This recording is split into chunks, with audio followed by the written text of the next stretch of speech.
What is up, guys? Welcome to a brand new video. So the introduction to the mid-season update is finally landed. Riot has actually announced this in a proper official post now with everything together. The link is down in the description if you want to check it out for yourselves. We're going to go over things very quickly. There are two things I want to highlight in particular. So I know a lot of people are going to do this video, but there's two things that I think are really cool. One, the Rift Herald is getting completely reworked, and it's kind of like a Mordekaiser dragon in a way now. We'll get to that in a second. It's absolutely ridiculous.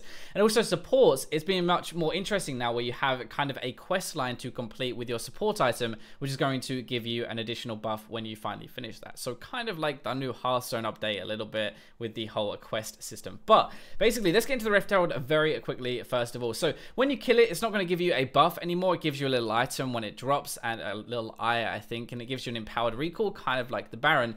The thing is, when you actually use that though before she expires, so I believe that's probably going to be before the 20-minute mark when Baron spawns, you're actually going to get your own little pet Rift Herald in a lane, and that is going to ram down turrets and basically everything in its way. So it doesn't attack champions or anything like that. For your opponents, she's still going to be very tanky. She's still going to have that eye on her back, so you actually want to attack her from behind to do most of the damage. So she's going to be a very durable tank who's smashing your tower basically. Now this buff is going to be really important, and I think the first thing to say actually is this sucks for AD carries, because we're bot lane, right? Like, we have no real control over Rift Herald anymore. Maybe we're gonna have to roam around a bit more, but if the enemy team gets the Rift Herald and you're AD carry, then suddenly a gigantic little crab comes into your lane and smacks your tower about.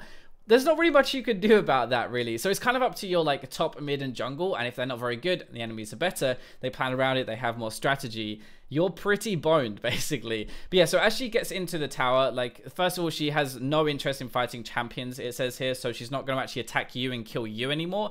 She does do a fair amount of damage, actually, so that's a pretty good thing. But she has a little bit of AoE, apparently, anyway. But she is just going to smack those towers over and over until she basically dies after that. So I guess the biggest thing, actually, for me, the first thing I thought about is, it's really good that you can attack the eye still, I guess, to kill her. But actually, how are you going to get behind her when you have the enemy team sitting behind her as well to stop you? So it seems like this is going to be really important, and it sucks for ADs because that's nowhere near our lane. So what are we really going to do with that? There are three big reworks. So there are only three: Sejuani, Maokai, and Zac. That's it. There's no smaller reworks this time around. It's much more focused on a few items and these three big ones, and everything else is being left alone.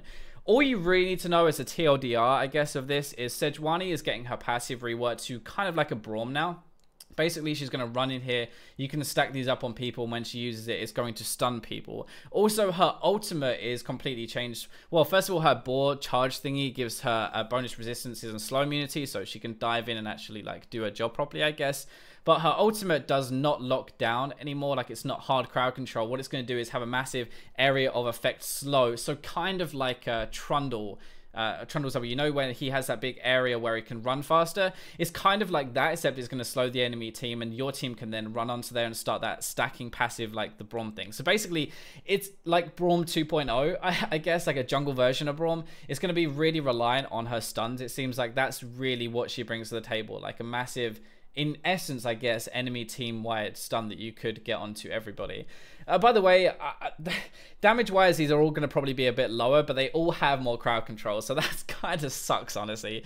Maokai, all you really need to know about him is saplings are going to do a bit more damage now, so they're going to be a bit more impactful, basically. When he throws them, they're actually going to, you're going to want to avoid them, basically. They're going to be good zone control things, and also his passive, the way it works right now is, for an enemy Yasuo, for example, he stacks it very fast because it heals him after a certain number of spellcasts around him, right? Yasuo spams his Q. Now it's actually going to be only spells used directly onto him. It's still the same kind of idea, but just redesigned to not be as abusable, I guess, for the Maokai.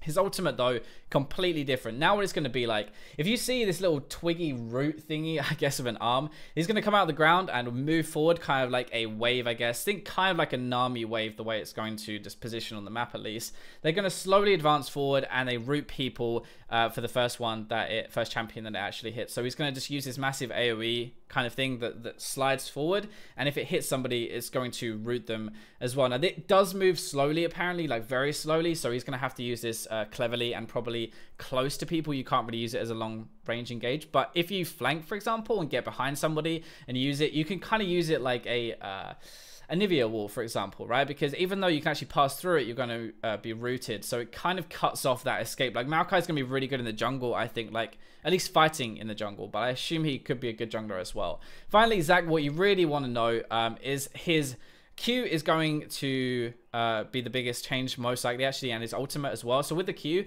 he's going to, if you ever play Just Cause, right, and you apply the kind of rappel thing, like you hit one target, you hit another, and then you ping them off each other, right? Kind of how his Q works actually. You hit one target with the Q, you actually attach to another person, and then you slam those together. So you could in theory slam 2 champions together like that. Also, his ultimate is going to be kind of like a charge system, basically like a Poppy ultimate, a little bit like that. His initial, if you instantly release, it'll be the same as normal, just knock people up. But if you hold it down into his little like gooey pool that he's going to be into, then he's going to actually knock everybody up around him as well. So he like scoops them all up and moves them to a new location, kind of like a Rise ultimate, but with the enemy team, not your team, if that makes sense. Kind of flips around. Items we've already really gone over. There's 2 new items here, and there's readjustments for these, and a defensive item for carries, apparently, with Guardian Angel having a bit more of offensive stats as well. But really what we want to go down to is the support quest. This is the next coolest thing, really. I don't want to make this video too long, honestly. But they have the 3 items still, but you have a quest now. So it's going to be more interesting playing a support. Each one, once you finish the quest, which you get by gathering enough gold with that support item, so in the unique way, you know, like the coin, well, actually the coin's a bit different. The Targon's, like if you CS a minion, it bounces to your AD carry. The blue one, the Spell Thieves, is going to be if you hit enemy champions. It's getting gold that direct way, right? Using that thing, I guess. Anyway, once you've used that, you get a special effect. Now, the coin has been reworked, so let's get to that one last. But the Spell Thieves is going to grant a burst of movement speed when you actually get the tribute gold. So basically, when you hit an enemy champion, you get a burst of movement speed. You'll gain a shield that regenerates out of combat, so kind of like a Maokai passive, I guess. And also this ancient coin line though is pretty ridiculous. You get an elixir that instantly grants you a skill point when you consume it. So for example, this won't happen, but if you, well, I doubt it's going to happen. If you get to level 5, for example, and you had this elixir, you could then actually at level 5 have your ultimate, because you'd have an additional. Actually, that probably doesn't work that way because you need to be level 6, right? Let me use the other example I was going to use, which is when you got to level 10, you could, in theory, put an extra point into your ultimate or an extra point into your Q or something, because you have just an additional skill point to put wherever you like. Probably, I mean, you couldn't even upgrade this to level 5 anyway. I really doubt that. So the way it's actually going to work, though, the passive gold generation, you're not going to get this anymore just by minions dying around you.